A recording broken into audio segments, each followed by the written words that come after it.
In today's show, we are going to count down, and we'll do it by listening to good music. The 5, 4, 3, 2, 1s, this is the name of our guest band. They are 4 musicians, 2 English, 1 Brazilian and 1 Catalan. And despite their brief career, they have stepped on many stages in their countries. They are presenting their first album named The Risk of Your Life. We have here Natalie Ross, Andrew Steffel, Gabriel Camargo and Marc Broderick. Welcome to the Weekly Mag, guys. Hi. Well, this is not a very easy name to pronounce. Okay, so whose idea was it? Gabrielle, you explain. Yeah, What's your fault? I think it was my fault. Like, both of us were really into the 60s, and there was a band in the 60s called the Manfred Man, and they had the theme song for a TV show called Ready, Steady, Go. And the TV show started with this song. It was like 5, 4, 3, 2, 1. So it made good sense to us. It's one of our main influences in terms of music, so we thought it was a good idea. But it seems to be a bit hard to pronounce here in this country. So anyway. So people just call you the numbers? Yeah, kind of. Yeah, they say os números or the numbers. Yes. That's it. Yeah. Well, I want to ask you why Barcelona, because you guys come from different places. Well, Marc is from here. Yeah, I'm from here. And, But why did you guys choose Barcelona, and how was the band created? I mean, we were all here, well, Marc obviously already, but we came long before the band existed. I came over 10 years ago, Gabrielle, more or less Almost, the same thing, yeah. Natalie. I mean, and we all had musical projects in our individual countries, and the band comes much later, just kind of a year ago, I think we formed. Yeah. Yeah, we're quite a young band. Yeah. And we were just, what happened was I went to a gig and I saw these two playing, and they were very cool. And my friend said, you must talk to these guys because they're very, very friendly. And I really wanted to start a project. I hadn't had a project for 2.5 years, 3 years. And then I just contacted them last January, and they said, let's have a jam. And it was very easy. It was just fantastic. So we're desperately trying to find a drummer, and we played with many amazing drummers. And finally, we found Andrew. And you know when you meet someone and it just clicks? That's what's happened with this band. Like, imagine like meeting someone that was born at the same day as you. No way. So that's Andrew. That's true. They're actually born on the We were on same day. They just came up at the same year. So when we discovered that in the rehearsal, that was pretty funny. freaky. That was fate. It was fate, yeah. Besides that, actually, Gabrielle and I spoke about contacting Natalie because we met her at that gig, she said. And we said, she's a singer, we should ask her if she wants to do something. And it was the same day that she sent the message and said, do you want to do There something? you go. So you guys So, I mean, definitely we had to do the something. pattern ends up together. Yeah, So what did pretty you good. guys think about Natalie's looks? I mean, in terms of her fascination for vintage style and fashion. Yeah, well, that was one of the Do you reasons. coincide obviously. with this passion for vintage? Actually, that's the first thing we saw. We never heard her singing. Yeah. So we said, okay, she's in. Now let's see how she sings. And she sings fantastic. And it happens that she's a professional singer, so what else could we ask Everything for? clicks. Yeah, everything clicked. Excellent. Yeah, it was good. Well, tell me about The Risk of Your Life. Good name, by the way. And your fascination with spy movies, spy stories, and your video clip, which looks very much like a Cold War spy film. Yeah. Well, I would like to, I'm going to let them talk about the movie, or the video, but I would like to say that writing in this band has been a real pleasure for me because I've been writing with Marc. So he's been writing these fantastic guitar riffs, and I've had something to write vocals and melodies and lyrics to, rather than on my own in my room songwriting. And you know, having a direction or a style that I haven't tried before, it kind of just slowly started moving towards this kind of spy 60s. It just was there. It was there. And so I just had to write about it, and I didn't say I'm going to write this kind of, you know, story. It just really worked, and then I kind of thought, wow, it does suit us. And then obviously with the video, Marc, your brother. Yeah, the video was made by Merle, a friend of us who is also in the record label we've put together to release our EP, which, by the way, is available on Spotify and on our digital platforms. And also my brother, Jean-Paul. They did the video for us on basically no budget, and they did a great work. We looked for the best Cold War, as you said, looking places, which was Hospitalet de Llobregat, and there we went, and we went ahead. Very cool. We had the idea of, besides the music, adding a bit of the image and making a whole with everything and having like a theme for the band, and that's what we worked on the Risk of Your Life. And looking back, it's kind of a band that is not, the music we're coming up with is not so musical influence, but it's more like cinema and movie influenced. Exactly. It's a big thing with us, I think, with the way Natalie is writing the songs and Marc the melodies. I think it has a huge influence from movie. And it's not just movies, it's fashion, it's the whole culture of the 60s. You know, these boys ride vintage motos, you know, what is it, Vespas, and you know, their whole life is, you go in their houses, you're like, wow, Yeah, where's that from? It is, but we are not stuck there. I mean, we are a modern band, and we know we are a modern band, and we are bringing that to... That's it. I see. And in terms of, you know, rock and roll, why rock and roll? Because you all come from different backgrounds. Andrew, in your case, from funk. Yeah, I'd say that describes me more than rock and roll. And I really didn't imagine that I would be in a band with these influences. But when I went to the audition, I didn't have to think twice. I really loved the songs. And I mean, that I think is the most important thing. They are really great songs that we do. And they're fun and accessible. And so, yes, I'm in a rock and roll band now. And you'd have to ask these guys why rock and roll and how they got to that particular place. But yeah, we do bring together different influences from our respective countries and, you know, our own listening tastes and so on. And I think the music is an expression of a hybrid of things. But yeah, as Natalie said before, we haven't tried to impose any specific, we haven't had to force any specific influence or thing, even the cinema thing on it. Things have evolved very naturally. Okay. I see. You guys said in an interview, if you worry about the future, it's not rock and roll. So tell me about that. Well, that's... Whose sentence that was was it? me. That was me, but actually that was the spirit of original rock and roll.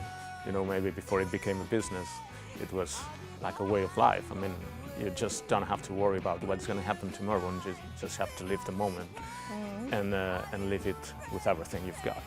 And that's a bit what's behind rock and roll, the spirit of rock and roll. Tell me, what are you working on at the moment? Actually, what we have to do now is close ourselves in the studio and work a lot. Which is nice because it's going to soon be winter and it's the perfect time to be in the studio, not, you know, suffering with the heat. What's it going to be like? Oh, what is it going to... The sound of it? Gosh. Yeah, I mean, building on what's on the EP. But Yeah. we've got enough new songs now, more or less, to go and do the album. Because we should talk about the EP which is already out. Let's talk about the EP very shortly because we want you to perform for us today as well. So briefly about the EP, you were saying, Natalie? Well, there's 4 tracks on there, and I think it's a good representation of the kind of thing we're doing. Each track is a little bit different, but it's a good representation of where we are now, although we have worked on that. And so the album will then, you know, go into genres that we're working with and influences that we've kind of played around with. But there are 4 tracks, and one of the tracks, It's Over Now, is what we're gonna perform for you today. Okay, it's over now, and it is over. The interview is also over. Unfortunately, thank you guys for coming. It's been a pleasure. Yeah. Good luck with all your projects. Thank you. Okay. And while the 5, 4, 3, 2, 1s get ready on stage, we suggest you a few more English tips. Our second English teacher comes from England, and her name is Rosie Bradshaw. She'll teach us some sayings related to cinema. Take careful note.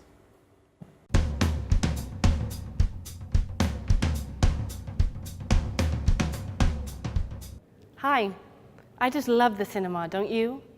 I even like going to see those mindless movies that are just made for pure entertainment. We can call these movies popcorn movies. Actors that appear in these movies, you could say they're in the public eye, which means their personal lives aren't so personal anymore. They're all over the news and all over the magazines you can read anywhere. Some of these actors like this kind of attention, so you could say they crave the limelight. This isn't necessarily a good thing. It's quite a problem sometimes, for them, in their personal lives at least. So you could say, quoting a famous movie, Apollo 13, which you might have heard of, you could say, Houston, we have a problem. Another famous expression from an older movie this time, The Wizard of Oz, is there's no place like home. You could say this after a long trip, for example. You come back home, and even though you've had a nice time, you just look around you relaxed on the sofa and think, there's no place like home. Back to actors and acting, before people used to be quite superstitious. And they thought that whatever you would wish them before they went on stage, the exact opposite would happen. That's how this next expression came about. If you wish someone to break a leg, you'd actually wish them good luck, so it's totally the opposite. Another expression to do with show business is to run the show.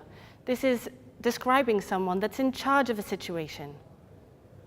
Anyway, that's all from me for today. Thank you.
In the previous season of the Weekly Mag, we introduced you a new section called Portrait, which featured interesting characters with an interesting profile. And today we would like to introduce you to an Englishman who lives in Agramunt. His name is John Singleton. He owns a very cinematic and photogenic shop called The Garage. He is a furniture designer. He works with steel and he also likes to collect classic cars, also restoring them. Let's find out more about him and let's see his story.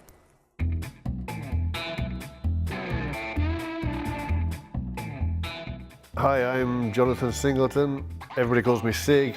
I like to think I'm a creative person, and that's about it, really.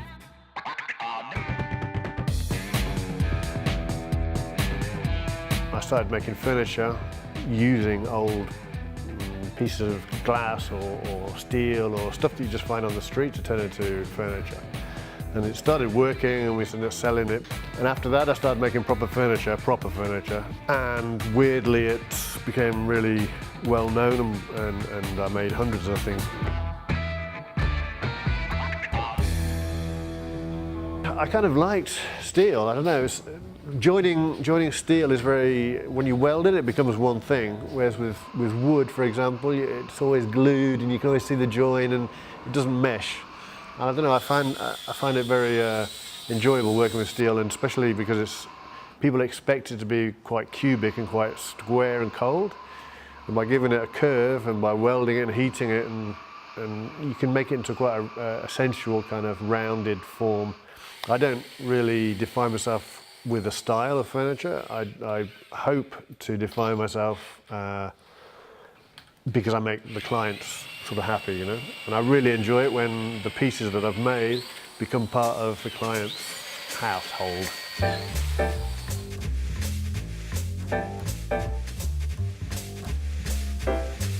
It's always been my hobby. My first car was a classic car, so I used to renovate these things in England as well.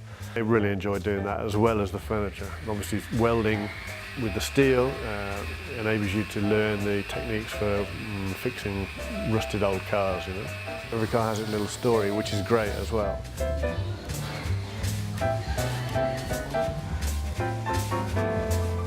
The garage we set up about a year and a half ago.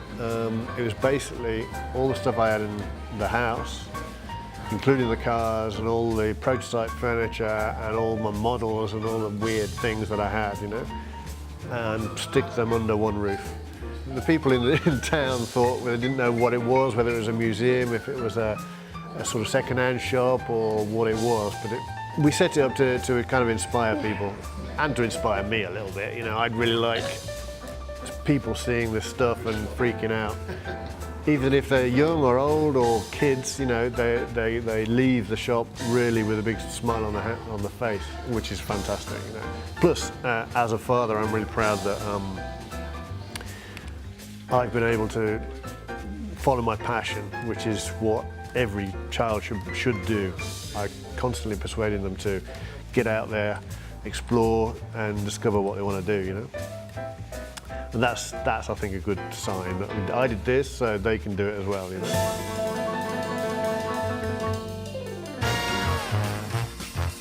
Matthew Tree and Marc Broderick are talking about cinema. Facts and lots in the same section. It's going to happen in our Here and There. Well, and now it's time to move on to something different. Well, it's time to learn some new phrasal verbs with our Australian teacher, Tim Guinea. Well, and pay attention to his accent.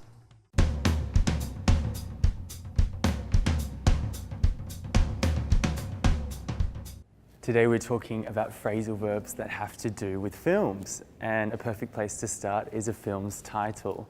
So a very famous film is The Empire Strikes Back, which is Star Wars Episode 5. Now, to strike back is when you attack someone who's previously attacked you. Now, maybe when you attacked them back, or you struck back, you said, "Bring it on." Bring It On is another movie, maybe not as popular as Star Wars, but if you say to someone, "Bring it on," you say, "Come on, hit me with your best shot." Now, you can also bring something on, and that's to cause a result or a consequence. Be careful though, it's not always positive. Something that I think is always positive though, is when a new movie comes out. So if a movie comes out, it's released. And you go to the cinema and you watch the movie, but maybe you find it a bit boring. So you fall asleep and you actually sleep through some scenes or the whole movie. So if you sleep through something, you fall asleep and you sleep through the whole part of the movie. There are a few reasons why you might find a movie boring. It could be the story, or maybe it's just too long. So the director and the editors probably needed to cut something out. So if you cut something out, you take it away.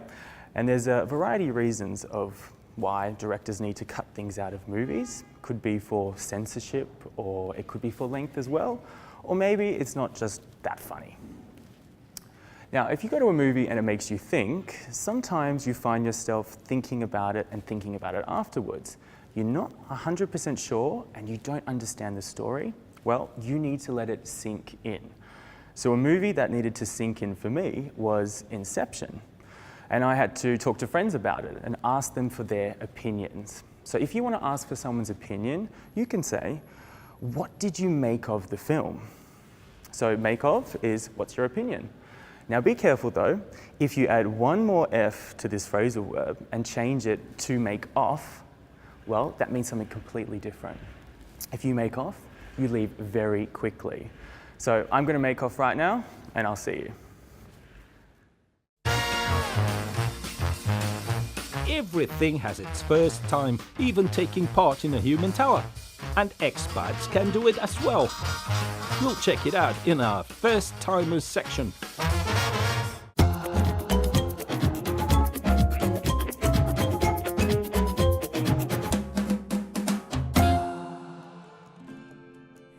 Well, today we are very, very happy because we have together two of the most beloved men in this show, Marc Broderick and Matthew Tree.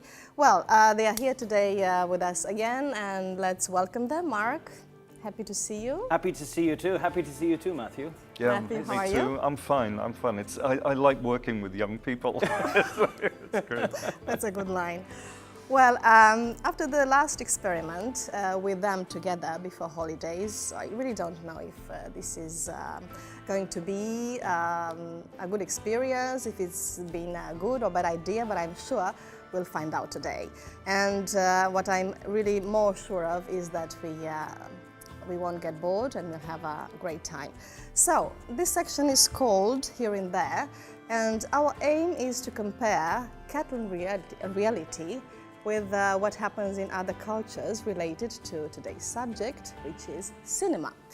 And we will make this comparison using different elements, Matthew and Marc's own experiences, but also a series of videos that our Irishman is going to shoot every week. And he's already done a video for us. And Marc, I'm really curious to find out where you've been. Well, at first I wanted to go to Cannes, but I talked to production and they didn't have enough of a budget. Well, it's not the season, no, for Cannes? Well, I was hoping to do some, well, I don't know. I asked and it wasn't an option. Then I went Sitges, they said no. San Sebastian, they said no. And eventually, after weeks and weeks of trying, I eventually got to Cornellà del Llobregat. Okay, good. Did you know there's a cinema festival there? I didn't know. Neither did I until about 2 weeks ago. It's a B-movie festival, which was actually brilliant. It was called B-Retna. Oh, and that's it was a good all name. of these like old... You mean Barratina, no? Well done. Yes. You made a joke. Jesus. And you're not I've been used reading to the it. script for weeks and I never got that. I've been Well, trying to prepare that was this a for joke weeks. and he Well laughed. done. Yeah, he That's laughed. good, Yeah, no? yeah. Okay, anyway. Berretina. Okay, I like it. Very good. Little Right. hat. So it was fun. Yeah, went with Danny again, back for season 2.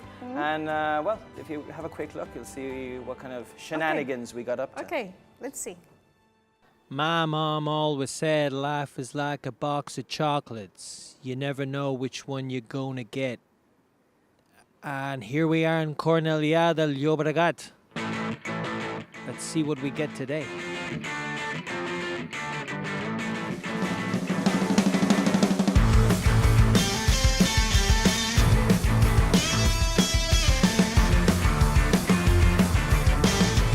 Can you tell me about your first experience in a cinema? It was when I was underage, and we went on holidays with my parents. Predator, Robocop, and The Day of the Creeps, something like that. And they say, he's underage, and my dad was, well, it's okay, we're on holidays. So they say, okay, you can come inside. And then I fell in love with horror movies. I remember the first one was a kind of horror for me. I was 6. It was Edward Scissorhands. The first movie, wow, I think that was something about cats. What I can remember is maybe The Lion King. Death Before Dishonor, which is a horrible, horrible film. It's disgusting.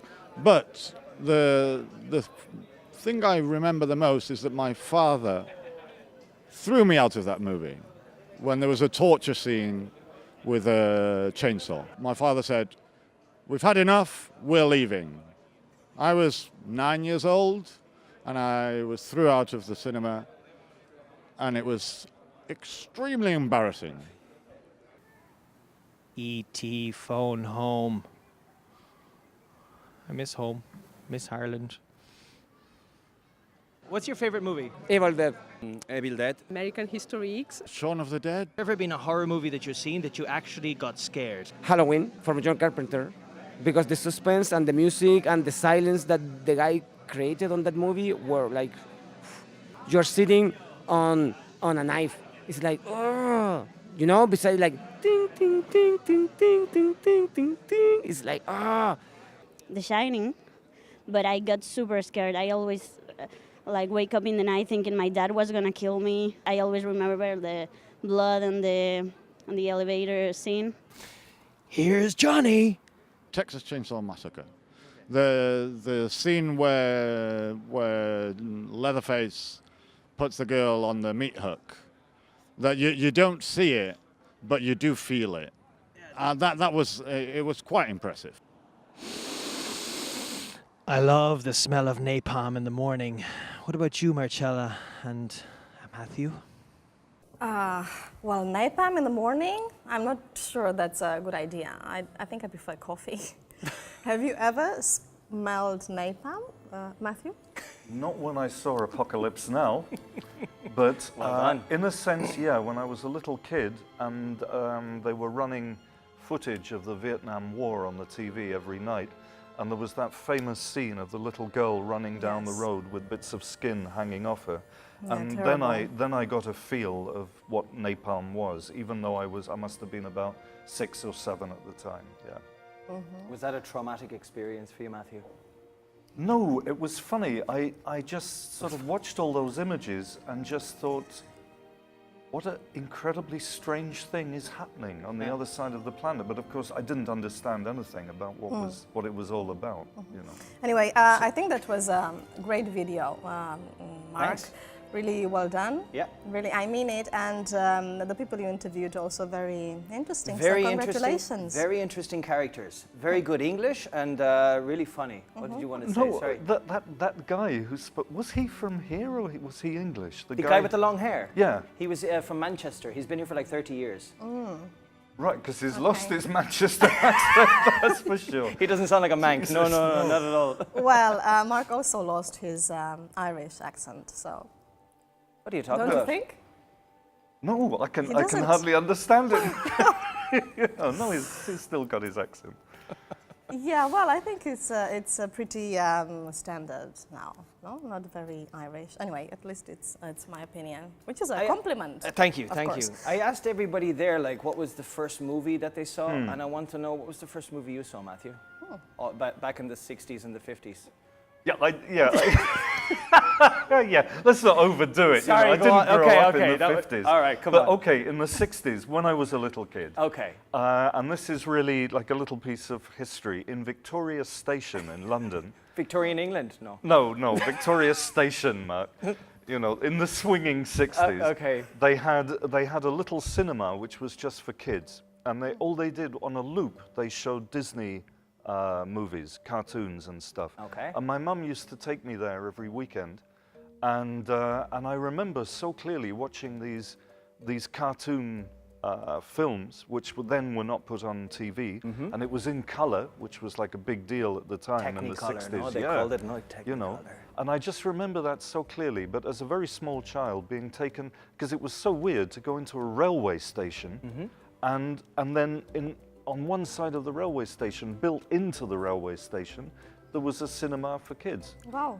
And so, which has long since disappeared. So that's my first memory of going to the cinema. That is indeed very strange. I'm a little bit younger. Sorry. First time I went to the cinema was Jurassic Park. Oh my God. The first one. Yeah. And I remember like queuing up outside with my dad, and they had like all of the diggers, and the cinema was about to be knocked down. And this was the last movie they were showing, and I remember going in, and I was like, it was a phenomenal experience, because I used to collect dinosaurs as a child. I used to actually go to dinosaur exhibitions, so for me this was like my wet dream. It was like Jurassic Park, dinosaurs, yes. And I do remember one after that when I went to... How old were you, Mark? 20, 30? Okay. I don't know, so about I 10. think you should stop teasing each other about your age. This is fun. This is okay. It's okay. It's in good stead. Yes. What about you? What was the first time you went to the cinema? Do you remember? I don't remember the first time. What I do remember though is that the time when I was a child.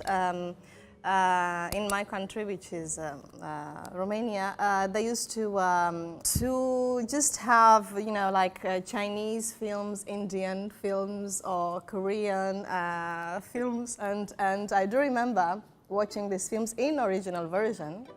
Chinese movies in original version. But you have to imagine Romania during a dictatorship, okay? Okay. So it's understandable. Right, and then one of the first movies I saw in English was the first Mohican. Which which one? is Daniel Day-Lewis. Sorry, the last Mohican. Mohican, which is an amazing film, a classic. I just adored it. Irish actor. Anyway. He's an Irish actor, very famous. These North Korean and Chinese films, were they subtitled in Romanian, or you Yes. just had to? Oh, Yes, okay, of course. okay. Yeah. Okay, anyway, we all have important memories related to cinema, and what is like going to the cinema in the UK, you know, compared to Catalonia? It's been years since I've been there, and when I go to London, it doesn't even occur to me to go to the cinema because it's so incredibly expensive if you go to the West End cinemas. But what I have good memories of is a cinema called the Ritzy, which was in Brixton, where they used to show an incredible variety of films, and you joined. It was like a cinema club, so it was a lot cheaper. Most of the people in Brixton at the time were unemployed. This is back in the 80s, and so it was just a refuge, you know, to go to the Ritzy in Brixton, and they showed everything from kind of, you know, really bad vampire movies to experimental films, all kinds of stuff. That was great. Well, I think Mark also asked some people in the street about this matter, so let's see the results of his survey. I'm from Ireland, and the cinema for us is a real social gathering area. Do you remember the first time you had a date in the cinema? You know, Girona, the weather is not that bad like in Ireland, so we can just date in other places. In Mexico City, it's easier when you're young to go to malls, to hang out and not be worried about safety and stuff. The date was okay, plus I found a wallet. I found a wallet, and I wanted to return it. But I didn't. I'm sorry. Have you ever had a sexual experience inside a cinema? No. Sorry, no. But I'm still waiting for one, eh? Yeah, actually, I had sex in the cinema. I was a teenager, so my hormones was actually working pretty good. And yeah, we just had fun there. Matthew, you gotta ask yourself just one question. Do I feel lucky? Well, do you, punk? Well, Mark, you left a question up in the air, so why don't you repeat it right here, right now? With that accent? Matthew, I've just got one question. Do you feel lucky? Do you, punk? I always get nervous around policemen. Good answer. Good answer, great. It's one of the Dirty Harry movies. Very good. I don't remember which one. Very good. You Maybe don't the remember? first? I think it's the first one. First one. Yeah. Yeah, I think I'm so not. too. My Clint Eastwood is not that great. It's really could do a lot better. I don't have it deep enough. I need to gain a few more years and probably facial hair as well in order to do it better. Well, since we're here today to talk about cinema and about the experience of going to the movies, Matthew before told us something about his experience of going to the movies in the UK, and I want, of course, to ask Mark the same question. Sure. Very quickly, a small little anecdote. My first experience of the cinema in Ireland came through a vicarious conversation I had with an old woman who told me that she cycled 25 miles there and back to go see Gone with the Wind. And this was the first time I heard of somebody going to the cinema. I was like, oh wow. And this was back in the 1920s in Ireland. So things have definitely changed since then.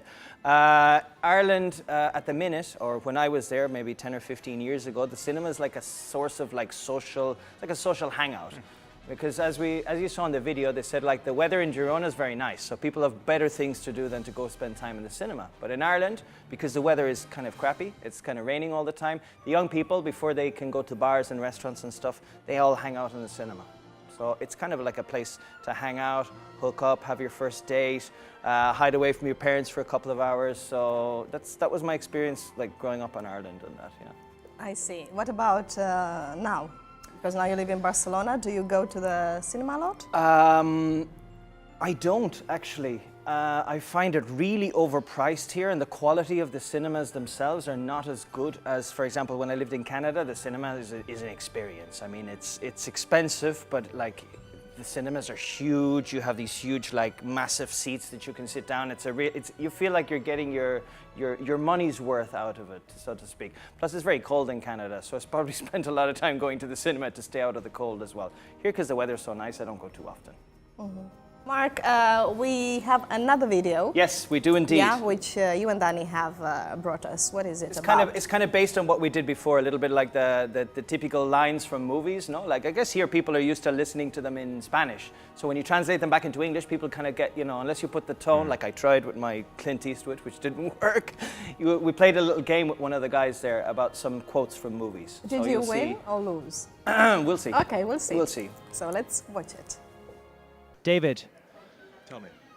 A boy's best friend is always his mother. The Graduate? No!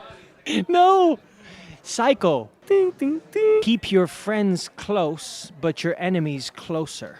The Good Father? One of two. Okay. Good, good. Gentlemen, you can't fight in here. It's a war room. Batman. No, but it's close. Dr. Strangelove. Hasta la vista, baby. Terminator. Good, because Houston, we have a problem. Apollo 13. Very good, very good. Stella. Hey, Stella.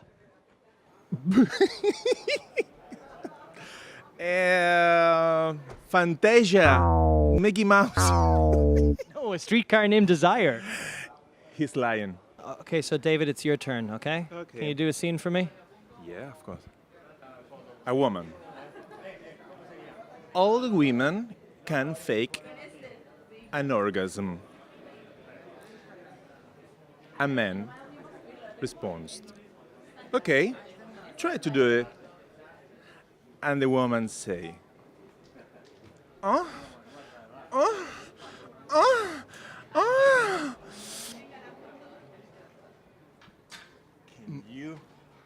No, do you know? I'm going to ask the audience, and in this case, the audience is Marcella and Matthew. I have no idea. That was good, yeah? Any idea what the movie is? is? A good video. Congratulations. Thank you. And a good performance from the So guy as well. It was an Oscar-winning performance from the bartender, I must admit. He could have fooled me. Did he fool you, Matthew? No. No, okay. No. Okay, so let's tell viewers what's the line from which movie is the line from? Do you know? No, I've seen that scene loads of times because it's a famous clip. They always show it on TV all the time. Yes. Exactly. And but I've never seen the film. Mm-hmm. Mark, tell us. Of course, When Harry Met Sally. Oh. Good. Yeah, when Harry good. met Sally. Well, actually, this is a great film and a great comedy, performance from Meg Ryan. She's brilliant in this film. Yeah, I loved it. Anyway, since we are here to talk about films and famous lines from famous movies, let's see if you know this one, Mark. Okay. I think this is the beginning of a beautiful friendship. Are you talking about me, you, and Matthew? Well, I'm not It's the talking beginning of a about you beautiful- because we already have a beautiful friendship. Oh, that's the Yeah. romantic comedy coming through. The movie, let me think. Matthew? Casablanca. Oh, great. Well done. All right, well, this is not a competition, but it's just one of these lines that I kind of like. So let's go back to Here and There. And I would like to ask Matthew, what's the kind of cinema that's successful in England at the moment? From your own experience. Well, there's a kind of school of how would you put that? Like working class life films, which has been going on for years and years and years with directors like Ken Loach, for example. And that's like, okay, that's popular in the sense that quite a lot of people go and see them, but sadly the most popular films are the ones which are most popular all over the world, which are the ones where quite good actors, in fact, are completely hidden by masks and costumes and wearing their underpants outside their trousers and stuff like that. And, you know, these films go on and on and on, you know, Avengers 6 and stuff like that. And there's 4 of them. I just don't see the, you know, I don't watch them, you know, I really don't. You just said see you the went to point. see Black Panther, huh? Black Panther's different. Gotcha, Black no. Panther, it's different. It's Why is it different? It's an Avengers movie. It's got a great script. Okay. And it's making a point about race. Fair enough, fair enough. Okay. Well, we need to go and see it. I've seen it already. Well, I haven't. So. Did you like it? Well, Would if you we're wanna all come with committing me? a beautiful Yeah, friendship, let's all we go can together. watch it again. Yeah, of course, sure. Did you like it? I loved it. I thought it was fantastic. I did watch it on my computer at home. You know, like I don't know, can I say this, but I actually just streamed it online. I didn't go to the cinema. Well, we'll just ignore that, okay? Yeah, right. So let's Okay, go we can on. cut that bit. Yeah. Well, why don't you have, if you want, some popcorn, you can help yourselves, because I have a few more lines ready for you guys. Okay. You talking to me? Well, I should have this tough face right now, but... You're talking to It's me, just- I don't know. Goodfellas? You talking to me? You talking to me? Yeah. I am. De Well, Niro. it's- yes, De Niro exactly. classic. Well of done. course. Well done. Okay, and... Taxi driver, yeah, when he's standing in this... Exactly. And I have another one. You make me want to be a better man. But I should Right. say that with a very romantic face. You make me want to be a better man. Matthew, you make me want to be a better man. Does that Don't, help? don't do the romantic thing, please. I have a secret love for you. God, no. I'm Okay, so bad at well, as good as it gets. Have you seen? Have you seen As it? good as it gets with Jack Nicholson. Exactly. And it's, what's her name? And Helen, what's her name? Helen Hunt. Helen Hunt. Helen I've exactly. got a thing about that because I had OCD for years, and it's a film about a writer with OCD. That's right. Obsessive compulsive disorder. Yeah. And so I thought, oh, it's about a writer with OCD, you know, it's for I me. know. You know? Well- They thought about you when they were shooting I it. got the DVD, put it on, watched the opening, and I couldn't anymore. Did you because it clean was- the DVD before you put it in? No. I was more Nobody obsessive than compulsive. But it has a I happy- really didn't want to see anything about that. It really has a happy ending, so maybe Does it? you want to see it. Does it? Yeah, Well, yeah. now It's a maybe great I- movie. yeah. Well, 'Cause I'm completely sane now. anyway, guys, it's been great chatting to you about movies, but I would like to change the subject, if you agree, and open a new section called First Timers. And as you may already have guessed, it's about witnessing first experiences. For the premiere, we've offered Killian Cooper, a graphic designer living in Barcelona, to take part in a Huma Tower training session with Caburosus da Mataró. So check it out.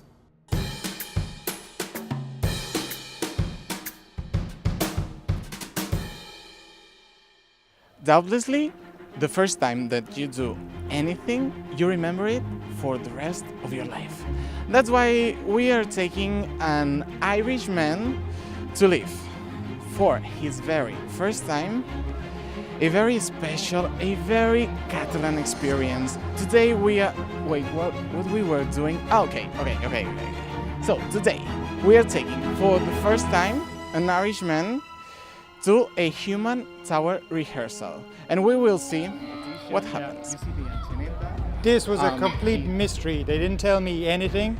They alluded that it was going to be something involving Catalonia, but that could mean anything, because Catalonia, there's so many amazing traditions.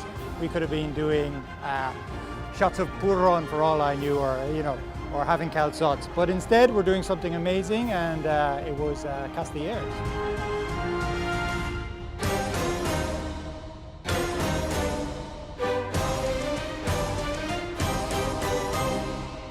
What do you know about human towers? Human towers? Well, basically, it's a real Catalan tradition, and we're in the season, the festival season of Castellar competitions. It's a very ancient tradition from Catalonia, and today we have Jordi here. Jordi, how are you? Fine, thanks. We have an Irish guy today to become a Casteller. Yeah, anyone can join us, and you cannot climb on the top, but you can help. Will he be the only foreigner today here? No, I think some other guys are from other countries. Steve is over there. He's an American guy. It's very technical. Okay. It doesn't look technical. You think, okay, just people climbing, but it is very technical. There's a science to it. Yeah. Because otherwise, it'll just crumble and topple down. So every person is contributing to the greater good. Yeah. And that's what I like. I like being part of something bigger than myself. I think that you have a motto, which are 4 tips to be a good Casteller, right? Yeah. 4 tips, all right, okay. 4 tips is força, equilibrio, valor y saying, which in English is... Força is strength. Yes, I remember. Equilibrio is balance. Yes. Valor is courage. And okay. sen would be common sense. Do you have those 4 items? I definitely have the first 3. I don't know about the last one. Okay, that's a lot. Is that enough? It's enough. Okay.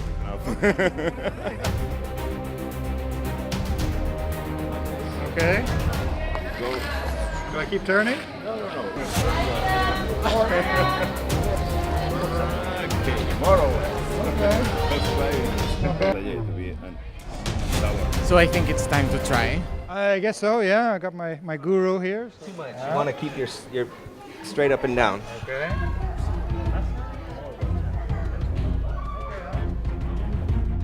So Gillian, how are you feeling?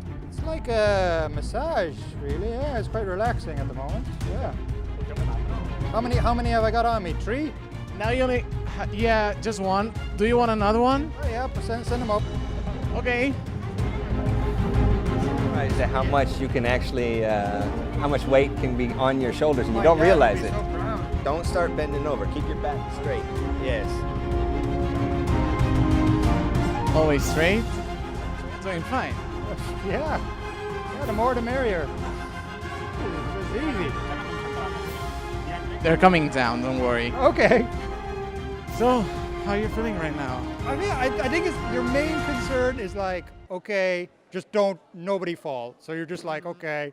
You have to hold on. Yeah, because all of a sudden you're responsible for two beautiful little people. So you're like, okay, all right, So Killian, now you've tried a little bit. A little taster, Maybe now it's time to do a real human tower. Yep.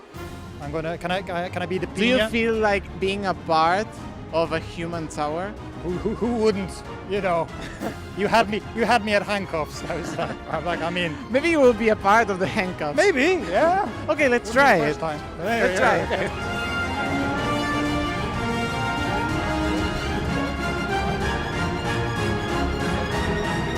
It's amazing. I mean, the one thing is it's a really unforgettable thing. I recommend everyone do it. You actually learn a lot because it's all about teamwork. And there's no escaping it. There's no slacking. Because if you slack, you're letting the whole human pyramid down, and that's disaster because somebody ends up falling and ends up getting hurt. So really, it's a huge team building thing.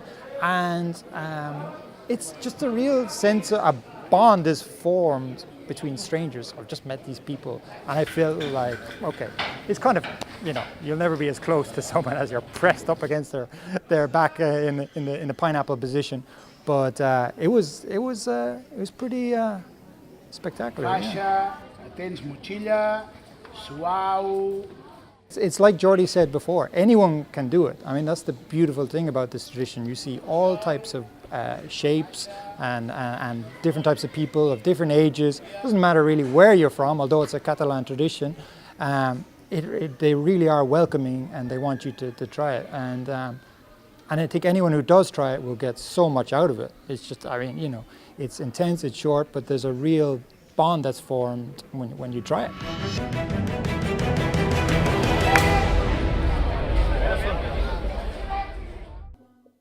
Well, that was a great video, don't you think, guys?